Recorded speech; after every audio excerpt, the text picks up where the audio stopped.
Man, what a freaking great day it is out here. It's awesome. So I'm gonna go hit the gym. I'm gonna do a little bit of a pull workout. I'm gonna see if I can get outside, roll around, enjoy the sun. Then maybe cook you guys a recipe up later on. We'll see what I got. All right, so for this workout, it was really a total body workout. I'm still trying to remain as strong as possible. I'm not as strong as I used to be, and I'm definitely not having the same goals. I'm really just trying to be all around fit, all around strong. Started off with some deadlifts here, worked up to a couple of different heavy sets, and then from there did a few other movements that included rows and things like that. And then I finished this one off with a complex here, and this was 5 rows, 5 squat cleans, and then 5 thrusters. And the way I do these is I'll do these for 5 rounds, and then I'll do them with about 30 seconds in between each round. And this is just like doing sprints, guys. This is kind of like my cardio for today. I love doing this kind of high intensity exercise. Really gets my heart going, really makes me feel good afterwards. That's the other thing. Doing high intensity exercises like this can really help to burn fat, but it also helps to increase testosterone levels according to a lot of different studies, and complexes are a great way of doing this. So definitely check this out. I'll have this all listed out in my show notes for this video. All right, guys, back in the Bat Cave now, and I'm going to show you this awesome stew recipe, low-carb stew recipe. And the thing about stew that tends to screw people up is when flour needs to be involved in order to dredge the meat in, right? Because whenever you're cooking a stew, you want to make sure you're flouring and then sauteing the meat so that it maintains its structure, maintains its flavor, and flavors the pot a little bit. Okay, this is really, really important. I forgot what effect it's called. It's actually got a term. But the flour messes people up because of the carbs and the gluten and things like that. So what I've got is a low-carb paleo pancake and waffle mix made by Birch Benders. Now, it's got about 16 grams of carbs per serving, but a lot of that is actually resistant starch. So this is made up of cassava starch, which is a resistant starch. And I did a video about this a few weeks ago talking about how everybody who's doing keto should be taking some resistant starch in their diet in order to keep their gut microbiome healthy, because your probiotic bacteria, they feed off it. They help to create fatty acids called butyrate that helps to heal your intestinal tract. You need to heal that thing. So I'm going to dredge that beef that I've got here in the bowl right now with some salt, some pepper, and some of this Birch Benders pancake and waffle mix. So I'll show you what that looks like right now. Okay, if you look in here, I've got the stew meat. This is about 2 pounds of stew meat. I've got about half a cup of Birch Benders pancake and waffle mix. You don't need a lot of that. Then about a half of a tablespoon of pepper and a half a tablespoon of salt. So what I'm going to do is I'm just going to take my hands here. They're nice and clean. I washed them off. And then I'm just going to toss this around in the flour here, making sure that meat is nice and covered. You see a bunch of that just spurted all over the place.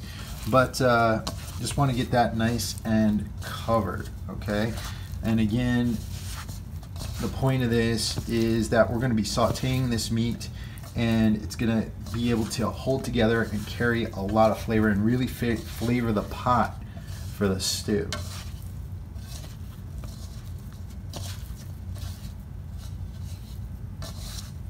Alright guys, you can see I got my Instapot right here. I'm going to set it to the saute setting, just clicking that on.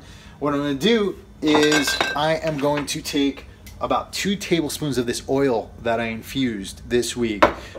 This is avocado oil that's been infused with black pepper and turmeric.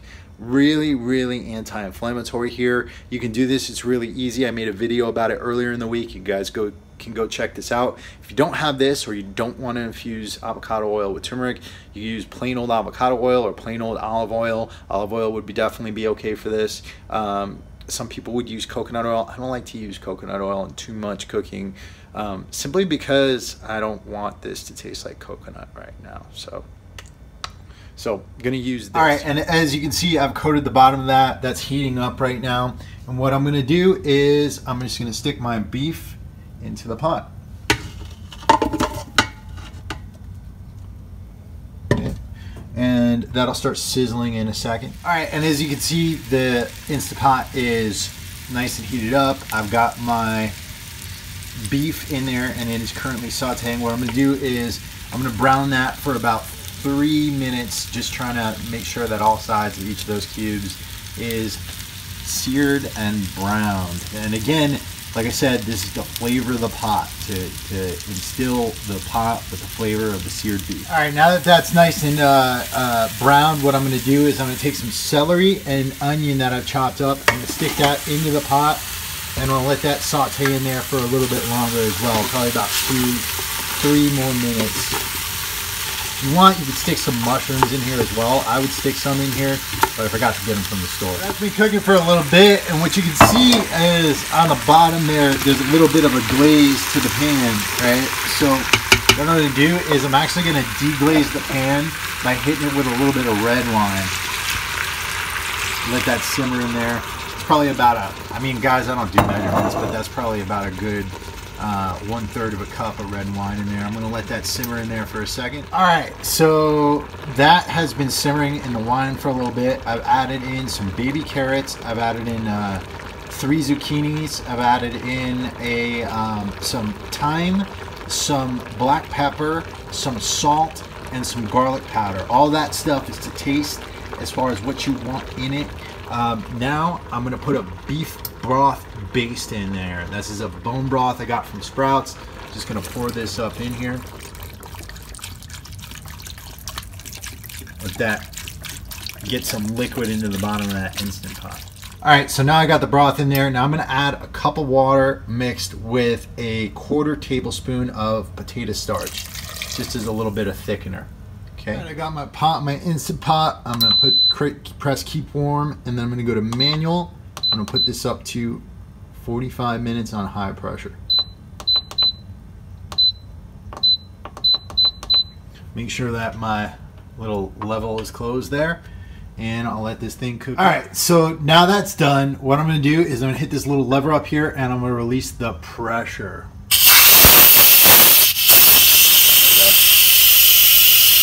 Pull that out, get that away from the cabinet. That's gonna take a few minutes to release. All right, so this stuff is done. It's looking pretty good, smelling really good. And I'm just gonna keep this on warm until Shauna gets home and it's time to eat. She don't get home till late. All right, that's looking mighty delicious. What do you think, babe? It looks delicious. Ooh. All right, so guys, it's the next day now. I always forget to shoot the end of the video, but I want to tell you that if you're looking for an outline of the workout, if you're looking for an outline of that recipe I put up here, definitely go over to the link in the description box, the direct link, and I'll have them all outlined for you. If you've got questions about anything, just put them in the comments below. If you want to see other recipes, if you have specific comfort foods that you're looking for low carb versions for, just put them in the comments below. I'll see if I can come up with something for you. Now, if you don't have an Instant Pot, that recipe is still doable. You simply saute the meat in a pan and then you put it into a slow cooker. The slow cooker, you'd want to cook this for about 8 hours, all right, on low. Okay, so that's the only change you'd make, and I'll outline that in the recipe on the website as well.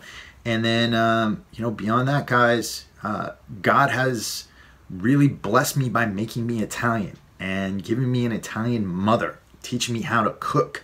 And that is one of my greatest weapons in my quest for fitness, knowing how to cook, knowing how to prepare my own food. I want to encourage all of you to try to learn how to cook, to create your own recipes, and to really play around with things for yourselves. That's probably the biggest piece of advice I'd give anyone, regardless of what your goals are.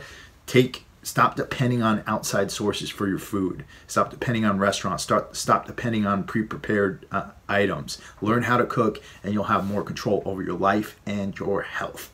So Thank you all for listening. I will be back at you later on this week with another awesome video.